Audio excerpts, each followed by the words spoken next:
In our editorial of today, taking for the look into external self-determination through referendum, the case of Ambazonia by Marcus F Abendong.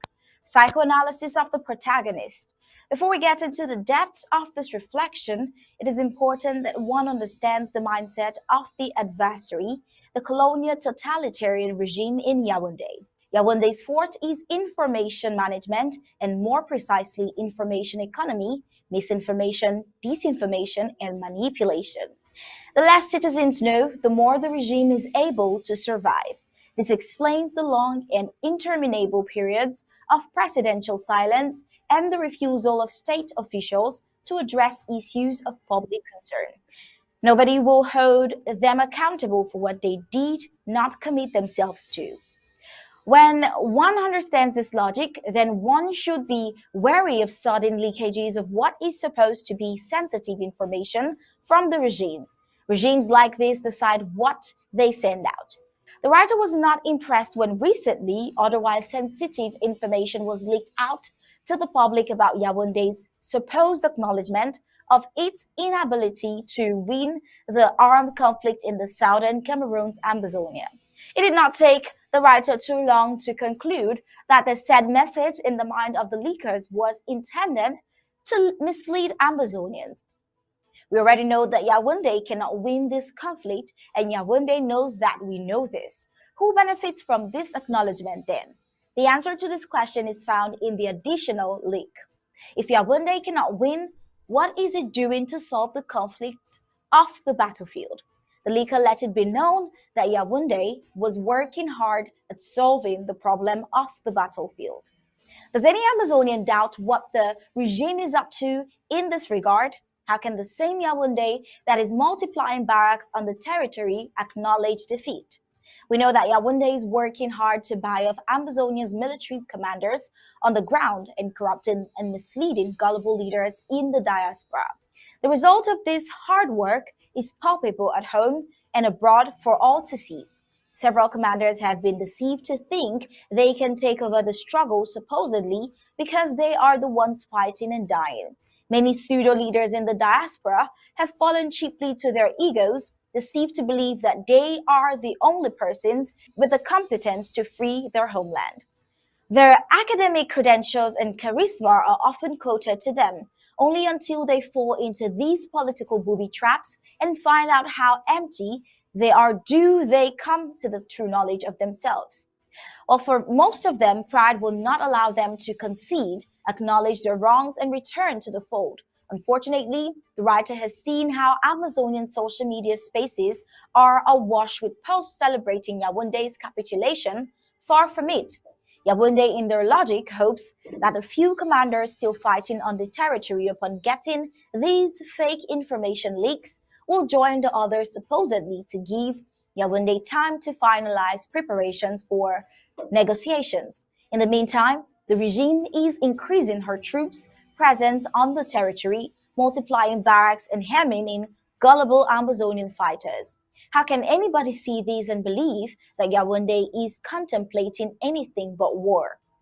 Yaoundé knows that she cannot win this war, but she is not ready to concede defeat. It hopes that the Amazonian people will get exhausted and abandon the cause. Amazonia will take her freedom by force and not by cowardly retreat in the hope of an unannounced other option to solve the problem. Many of the Canada band are surreptitiously telling fighters that it is now time for the pen and not guns. That is Yaoundé at work. Those who know its methods are forewarned. For further illustration, consider the following. 1. La République du Cameroon did not subscribe to the Swiss-led process because it wanted to negotiate. We all are witnesses of this. She subscribed to the talks to wait off international pressure and play for time. More so, Yaoundé joined the Swiss talks so that it could use it to play down war drafts by the Amazonian diaspora. Its hired agents were seen on social media dissuading people from drafting because a table has been set for a mediated settlement. 2. When Yaoundé pulled out of the Swiss mediation process, she immediately initiated another to ward off international pressure. More so, she thought she had succeeded in bringing together Amazonian leaders, she could mold and fashion according to her design. Now that Yaoundé has successfully pushed the negotiation option off the table, the struggle should consider other options.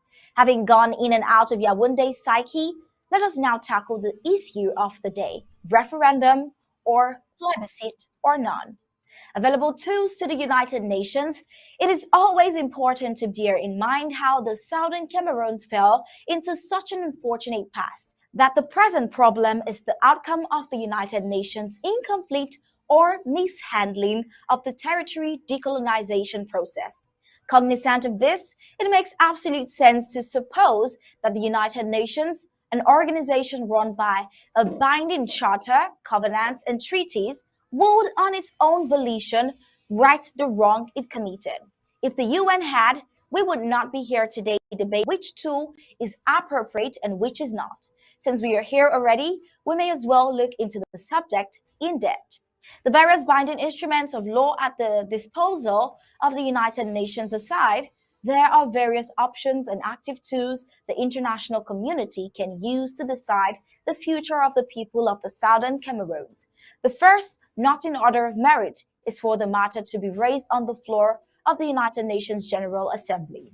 This can only be done by a United Nations member nation, one sympathetic enough to the plight of the Southern Cameroons. That this has not happened is the long years of lobbying and advocacy is indicative of the world's insensitivity to the plight of mankind. It appears that the civilized world pays more attention to animal rights than to the well-being of the oppressed and subjugated human races of the world. The second option is for the Southern Cameroon's quest to be decided at the International Court of Justice (ICJ). Those who drew up the covenant of this jurisdiction bound its hands. Only member nations of the United Nations and who have ratified the statutes creating the court can bring up matters to it. Until today, in spite of the merits of the Southern Cameroon's matter in international law, no nation has deemed the suffering of the annexed and recolonized people of the UN Trust territory as a crime worthy of attention by the ICJ. If a matter born out of UN institutional neglect cannot be heard at The Hague, which will? We know, however, that the court did sit on the matter between the Southwest Africa People's Organization, the SWAPO, against the apartheid South African regime and granted justice to Sam Nujama's country, today Namibia. It is important to underline that both SWAPO and the Southern Cameroons were UN Trust territories. The third option is for La République du Cameroon to, on its own volition, opt out and leave the territory. This is not about to happen anytime soon, hence the armed conflict. It is even now abundantly clear that Yaoundé does not intend to succumb to international pressure for the two parties to the conflict to sit down for an internationally mediated settlement. So what can the United Nations do at this point? Two options are available from the writer's view: reinvoke and uphold the provision of its charter and the trusteeship agreement, and thereby recognize the Southern Cameroons as a sovereign state, or conduct a referendum. And in the writer's opinion, he will go for the first option, which will immediately put the suffering of the peoples of Ambazonia to an end. Unfortunately, we don't get to choose. The international community does not walk on straight lines. The oppressed grab the first opportunity and act on it. The precedent is the referendum, not plebiscite, is usually used to decide external self-determination causes. This has been the case with Quebec, Scotland, Eritrea, and East Timor. From the study of the writer, these four cases, he can claim that no two referendums are identical.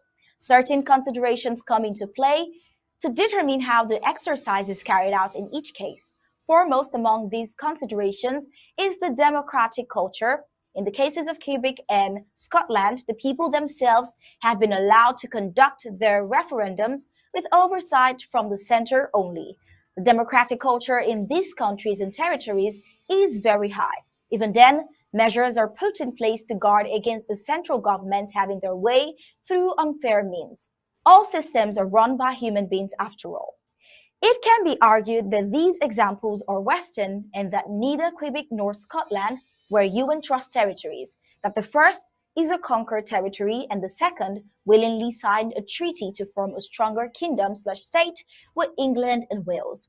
That is why this reflection will dwell more on the Eritrean and East Timorese referendum processes and conduct. On Monday, we'll continue this extensive article with a look at the Eritrean independence referendum. But for now, we've come to the end of our editorial of tonight. If you want more of such interesting articles, kindly visit our website at www.abcambatv.com for more. Subscribe, become a club member, and a part of this winning strategy. Find out payment details on your screen. I am Star Smart reporting for Undaunted ABC Amba TV.